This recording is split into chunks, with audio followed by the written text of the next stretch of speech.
Silence arrived first, not the peaceful kind, the heavy kind that settles after something irreversible has already happened, the kind that makes a room feel smaller, colder, wrong. When the door was opened, nothing moved, no shattered furniture, no signs of a struggle, just John Garner lying still in a dimly lit room, his life already gone, and a gun resting nearby as if it belonged there, neat, orderly, almost respectful. The scene looked finished, too finished.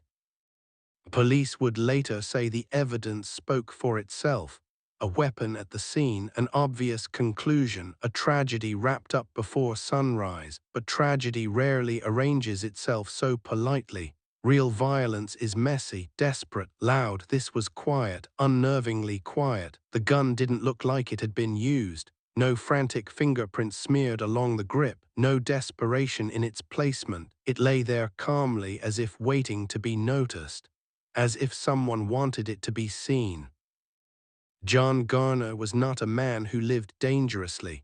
He didn't collect enemies, he didn't carry weapons. Those who knew him described a cautious man, routine-driven, soft-spoken, a husband who came home on time, a friend who listened more than he spoke. Violence did not orbit his life, yet within hours his name was already changing. Not John the co-worker, not John the husband, not John the friend, John the case. Headlines hardened before his body was even cold. Words like suspected, weapon, and incident replaced his humanity. The story took shape fast, and once it did, it left little room for doubt. That's the danger of first impressions in true crime. Once a narrative takes hold, facts don't lead anymore. They follow. Investigators walked through the room with practiced steps, photographs snapped, notes taken, but the questions that mattered most stayed unasked. The kind of questions that slow things down, the kind that complicate clean endings. Why was there no gunshot residue where there should have been? Why did the timeline feel compressed, rushed, incomplete? Why did the room feel staged instead of lived in? There was a marriage behind those walls, quiet, yes, but strained. Friends would later whisper about distance, about nights spent apart, about phone calls taken in other rooms. Nothing proven, just the familiar fog that hangs over domestic crime where love and secrecy share the same space. And then there was the absence. A spouse not present when it happened, a timeline that placed her somewhere else but not clearly enough to stop speculation. In cases like this, absence speaks almost as loudly as presence, but speculation wasn't encouraged, it was dismissed. Authorities moved quickly as if speed itself were a virtue, as if stopping to reflect might invite uncertainty. The gun became the centerpiece, the anchor that held the story in place. Everything else was arranged around it. John Garner's life shrank into evidence, tags, and paperwork. The complexity of who he was, his fears, his habits, the quiet routines of his marriage flattened into a single fatal moment. A moment someone else may have written for him, because scenes don't lie but they can be edited. The more the room was studied, the stranger it felt. The gun was too clean, the angles too deliberate, the stillness too composed. It was as if violence had been mimicked rather than committed. As if someone understood just enough about crime scenes to make one believable. This wasn't chaos, it was choreography. Some officers felt it too, even if they didn't say it out loud. You could see it in the pauses, the longer stares, the hesitation before closing their notebooks. Doubt has a way of leaking through silence, but doubt is inconvenient, and inconvenience is often pushed aside. The investigation pressed forward, not outward, not deeper, forward, toward closure. Toward paperwork completed and boxes checked, toward a version of events that made sense on paper even if it didn't in the room. John's friends asked questions and were told to grieve. His family asked for time and were given conclusions. Every request for clarity felt like resistance. And then there were the rumors, quiet at first, whispers of arguments, of possible affairs, of secrets that didn't fit neatly into police reports. Domestic crime is rarely about one moment. It's about what builds slowly behind closed doors, what stays hidden until something breaks. But none of that was explored because the gun was easier. A single object can rewrite an entire life. In that moment, John Garner stopped being a man with a past and became a man defined by how he died. The story no longer asked who he was, only what could be done with him, yet the room still held its breath, because beneath the silence was something louder than guilt, louder than accusation, louder than a weapon placed just right. It was the sound of truth waiting. Truth doesn't always arrive with force. Sometimes it waits patiently, buried under assumptions and convenience until someone is brave or careless enough to disturb it. This was no longer just about a death. It was about how easily justice could be redirected, how quickly a narrative could replace a life, how a single planted object could tip the scales forever. And as the door to that room finally closed, one question refused to leave with it. Was this murder, or was it something far more calculated? The silence didn't answer, it only deepened. The evidence should have spoken clearly. Instead, it whispered contradictions, and the more investigators tried to ignore them, the louder those whispers became. At the center of everything was the gun, cold metal, heavy implications, treated as truth before it was ever understood. It sat in evidence like an anchor holding the entire case in place, but anchors can drag ships down when they're dropped in the wrong place. There was no clear origin, no receipt, no registration tied to John Garner. No friend who remembered him owning one. No coworker who had ever seen him carry anything more dangerous than a briefcase. The fingerprints were partial, smudged, inconclusive, enough to suggest handling but not enough to say by whom. And yet the case moved forward as if the question had already been answered. Detectives began working backward, not forward. Instead of asking what happened, they asked how to prove what they already believed. Every report was written to support the same conclusion. Every doubt softened with vague language, every inconsistency brushed aside as insignificant. The gun had to be his, because if it wasn't, everything collapsed. Ballistics told a different story. The angle of the shot didn't align with the position John's body had been found in.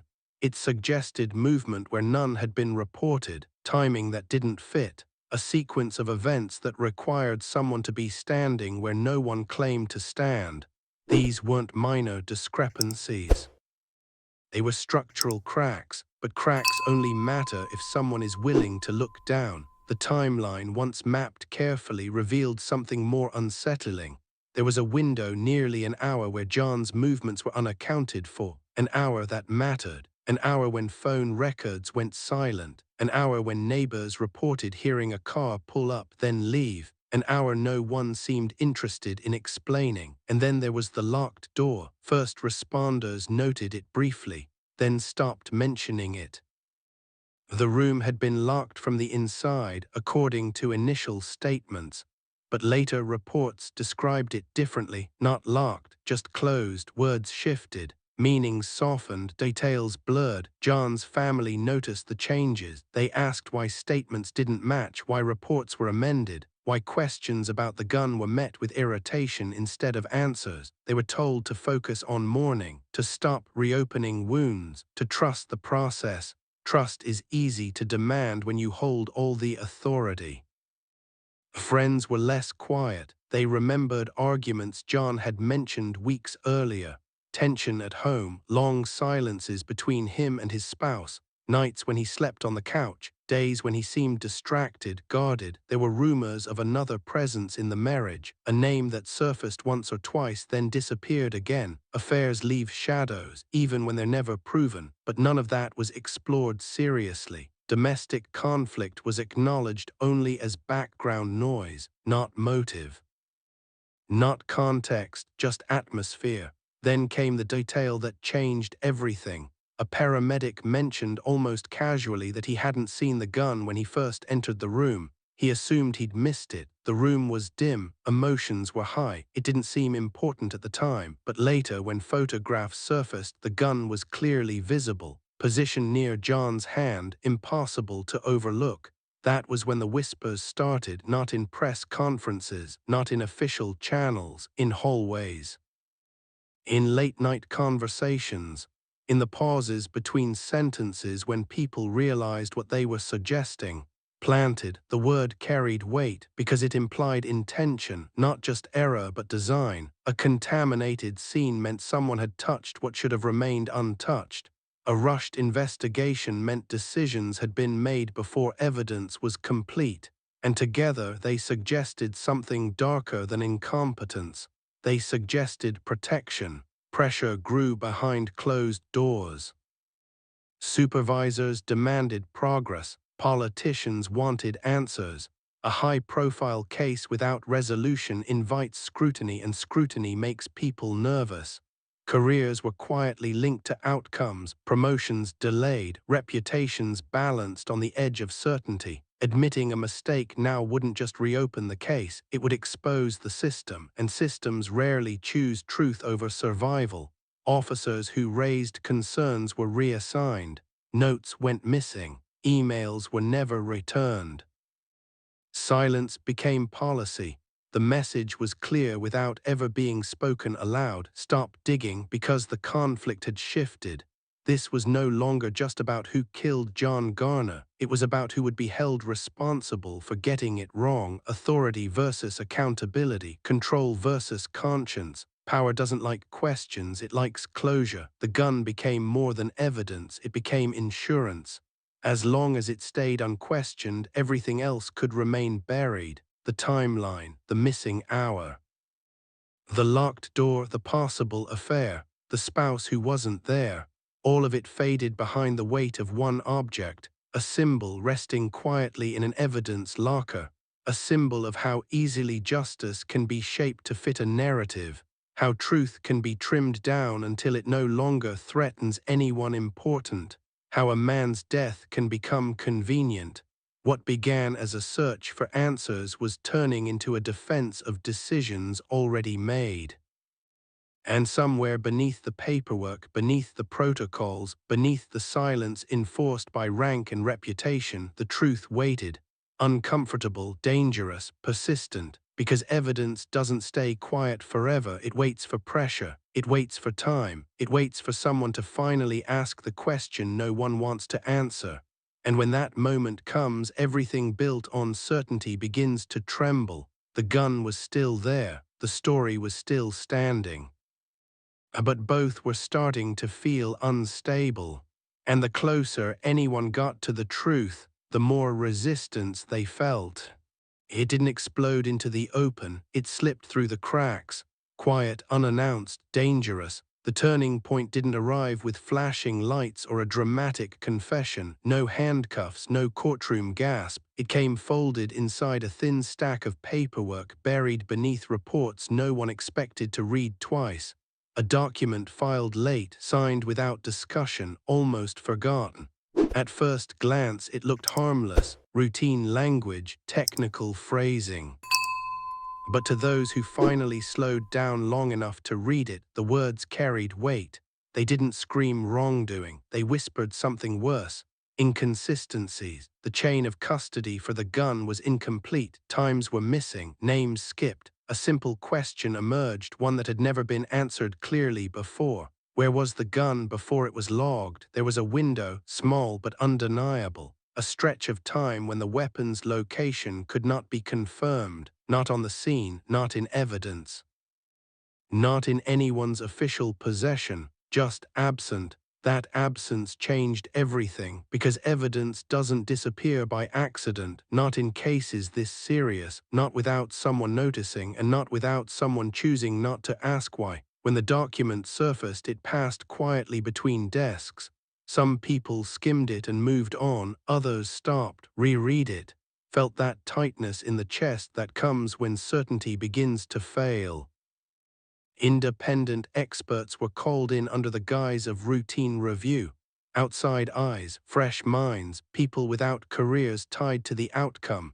They examined the gun not as proof but as an object, metal, weight, wear, and they saw what had been missed. microscopic abrasions inconsistent with the timeline, handling marks that didn't align with when the weapon was supposedly first touched, traces suggesting it had been moved after the scene should have been sealed. The conclusion wasn't loud, it was careful. Measured, but it was devastating. Someone had handled the gun. After John Garner was already dead, after first responders had arrived, after the story had already begun forming, someone had moved it, positioned it, placed it. The theory that had once sounded reckless now felt unavoidable, planted. Once that word entered the conversation officially, nothing felt stable anymore. Public pressure followed quickly. True crime communities began asking questions that reporters had avoided. Podcasts dissected timelines, comment sections filled with doubt.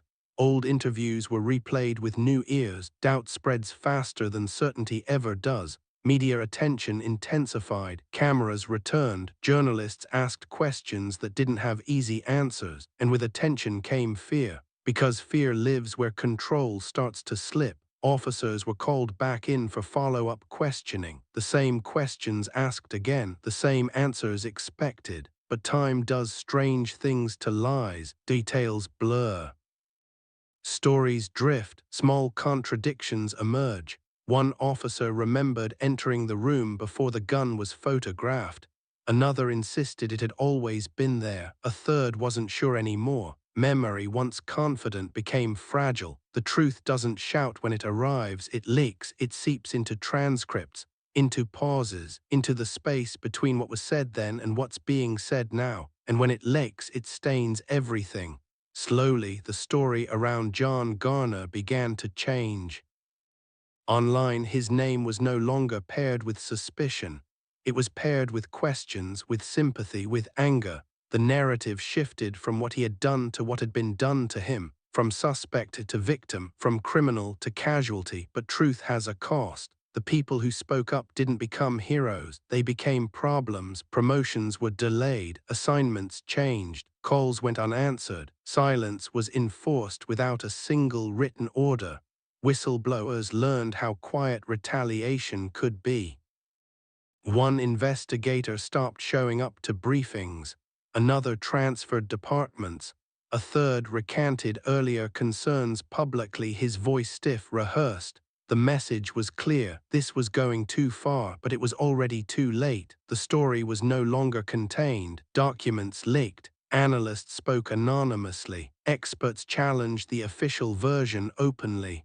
The planted gun was no longer dismissed as conspiracy. It was a possibility too strong to ignore. And once that door opened, it wouldn't close again. Because if the gun was planted, then the investigation wasn't flawed. It was compromised. And if it was compromised, then the question wasn't just who killed John Garner. It was who decided he should take the blame. The missing spouse came back into focus.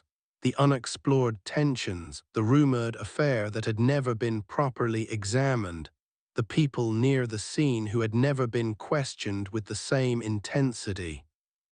Every ignored detail now demanded attention, and with each new question, the system that once seemed immovable began to feel fragile. The case was no longer about solving a crime. It was about exposing a decision, a moment when someone chose convenience over truth, closure over justice. John Garner's death had become a mirror, one reflecting how easily stories can be shaped, how power protects itself, how truth, when delayed, becomes dangerous to everyone involved. Still, no one was arrested. No one confessed. No one apologized, just silence again. But this time it wasn't empty, it was tense, waiting, loaded, because when a story cracks, it doesn't break all at once. It fractures slowly, leaving sharp edges behind, and those edges cut anyone who tries to hold the old version together. The gun was still in evidence. The case was still officially closed, but nothing about it felt settled anymore. And somewhere between the paperwork and the unanswered questions, one truth stood quietly, refusing to disappear. John Garner did not choose this ending. Someone else did. And the closer the world came to that realization, the more dangerous the silence became. Justice didn't arrive with sirens. It didn't knock on the door. It didn't stand up in a courtroom and announce itself. It came quietly, so quietly most people missed it. There was no dramatic confession, no final witness breaking down under pressure, no moment where a single name absorbed all the blame and made the story feel complete. The kind of ending people expect never came. Instead, the case faded into an uncomfortable space where answers existed, but accountability did not. What remained was a realization, slow, heavy, unavoidable. Justice is fragile, and truth is often inconvenient. The case of John Garner didn't end, it stalled. It settled into silence, carrying with it a lesson carved deep into the margins of the system, a reminder that evidence can be shaped without breaking the rules outright, that stories can be guided without ever being openly falsified, that lives can be rewritten with something as small and as powerful as a single planted object. For John's family, there was no moment of relief, no day when grief finally lifted. They didn't get the comfort of a verdict that made sense. They didn't get an apology from the people who rushed past their questions. They didn't get the dignity of knowing someone would pay for what had been done, but they got clarity. And clarity, while painful, is different from confusion. They knew now that John was not the man the headlines had described. He was not reckless, not violent, not capable of the story told about him. He was a husband navigating quiet problems, a man with routines and flaws and ordinary fears, a man whose life had been reduced to a conclusion that was never his. The gun never belonged to him, and neither did the narrative. The system did not stand up and admit its failure. There was no press conference acknowledging mistakes, no official statement using words like wrong or regret. Instead, language softened, reviews were conducted, policies were adjusted, responsibility dissolved into process. That's how systems survive, by changing just enough to avoid collapse. But something irreversible had happened. Doubt had taken root where certainty once lived, and doubt matters because doubt forces questions. It slows the rush to judgment. It creates space where truth has a chance to breathe. Long after the case file was closed again, that doubt lingered, in conversations, in documentaries, in the quiet awareness of people who realized how easily a life could be reframed. John Garner's story stopped being just about his death. It became about responsibility, the responsibility of investigators to question their own assumptions, the responsibility of institutions to protect truth, not convenience, the responsibility of all of us to pause when a story feels too clean, too easy, too final. Domestic crime is rarely simple. It grows in silence, in closed doors, in strained relationships and hidden choices. Affairs whispered about but never confirmed, spouses absent at crucial moments, motives that exist in emotional shadows, not police reports. When those complexities are ignored, truth doesn't disappear, it waits. John's absence left questions that were never fully answered. Where was the missing spouse in the hour that mattered most? Why were certain relationships never explored? Why did investigators move past tension instead of into it? Those questions still hang in the air, unanswered, uncomfortable. Justice in this case didn't come as punishment, it came as awareness. Awareness that the official story wasn't the full story. Awareness that John Garner was failed by a system more focused on resolution than truth. Awareness that silence can be just as damaging as lies, but awareness doesn't heal everything. It doesn't bring John back. It doesn't erase the years his family spent defending his name.